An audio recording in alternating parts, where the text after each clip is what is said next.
With men gaining custody of their children in only 7% of cases, Bob Geldof puts forward his own controversial case for increasing fathers' rights. The programme contains some strong language.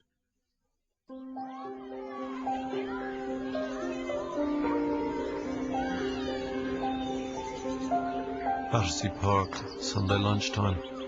Watch the single men with their children drag themselves through the false hours in a frantic panic of activity. The build-up, the all-week anticipation, and then the excitement of being with them. Time dripping too fast, decaying, every second measured and weighed in the balance of loss, losing, going away and fading. Everything must be crammed into this space. Life in an hour, love in a measured fragment of state-permitted time. Feed the ducks again. MacDad and McDonald's. Where else do you go?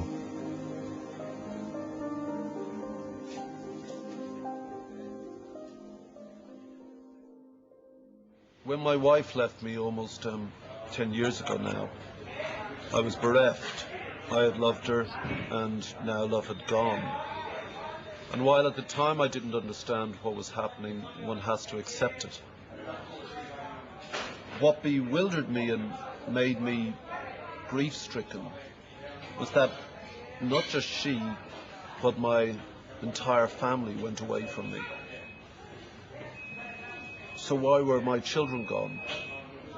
Those things that were the best of us. Why couldn't I be with them like I had been for all their lives? I went to the law to try and be with my kids 50% of the time. But like most men who go to court under the family law system in our country, I was left feeling criminalized, belittled, worthless, powerless, and irrelevant. I had entered a world riddled with bias, prejudice, discrimination, and hypocrisy. A world where under the guise of justice, children are stripped of their fathers, fathers of their children. This has to change.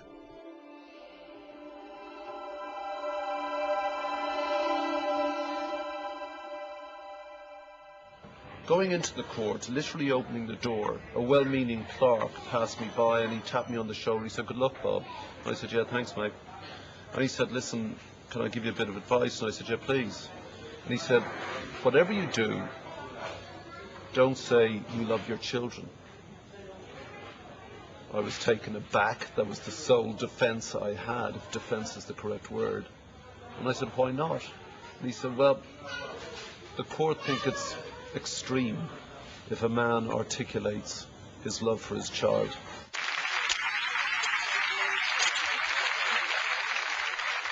I was on telly one night and I mentioned something about this. Empty. And what happens to men in this situation isn't right. The law is generally predicated against it. And over the next few months I received what amounted to 70 plastic bin liners full of letters. Now, people have known me for almost 30 years now. And in all my time with the Boomtown Rats or Live Aid or whatever, I had never received that amount of Bob Geldof England type mail.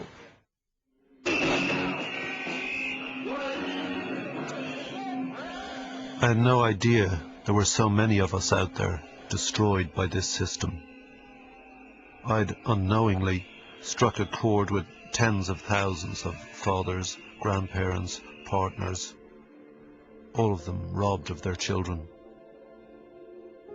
I often drive in the area where I believe she lives, just in case I might see her. But I don't take it any further than that. I'm not even sure I'd recognise her anymore, to be honest. I'm keeping all her cards and everything else. One day when she comes and sees me and finds me, she will.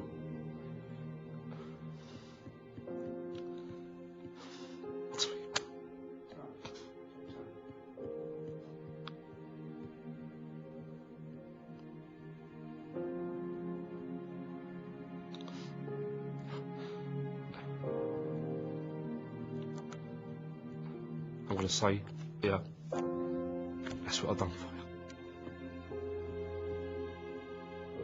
The one thing that I couldn't buy is hearing my granddad say, "I love you now." Couldn't buy it. And it's dreadful. It really is dreadful. But it's the double pain. It's the pain of my son, and it's my granddaughter's pain, and it's our pain. And the whole thing is just pain and hurt, and all the mixed emotions that you go through. It is dreadful. It really is. Every year, what the government calls only 15,000 cases go to the family courts. In just 7% of those cases are men allowed to live with their children. The courts reduce the rest of them to Sunday fathers, dads who can only visit their kids at weekends. And they're the lucky ones. 4 out of 10 fathers lose touch with their children forever. What's going on? Why are we allowing this state-sponsored child abuse? I can't stand all this unnecessary pain. And so long as I think it's useful, I'll keep telling my story, even to the most unlikely of politically influential audiences. So whatever you do, don't say you love your children. The courts think it unhealthily extreme if a man articulates his love for his children. This stuff is important to all of us.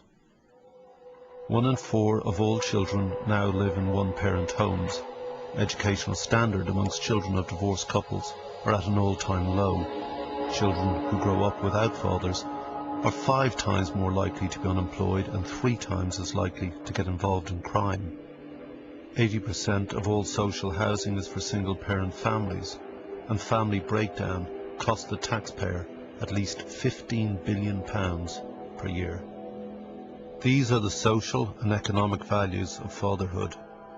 The emotional value is beyond calculation.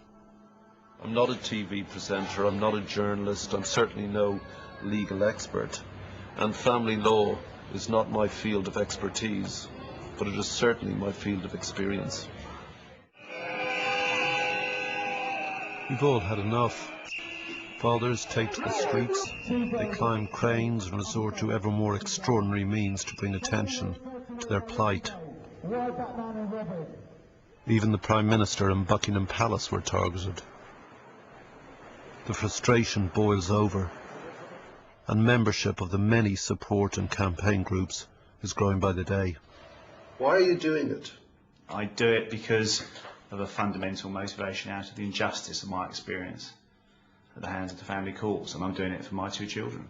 I saw all these thoroughly decent, nice guys, love pouring out of them for their children. They'd quite clearly done nothing wrong, and they got involved in this surreal court system, out of which there seemed to be no escape. The injustice is so vile and so contrary to the best interest of the children, which the law suggests that it's supposed to serve, that you just have got to do something about it. It's so unfair what happens to thoroughly decent people that you can't actually stop till the job's done. The root of all this pain, this destruction of the soul, lies in a system hidden behind the high walls of the family courts, which decides the fate of our children. Perversely, in a democratic society, these courts operate in total secrecy. There is no way for us to find out how judges make their decisions. I do think we ought to know what's going on.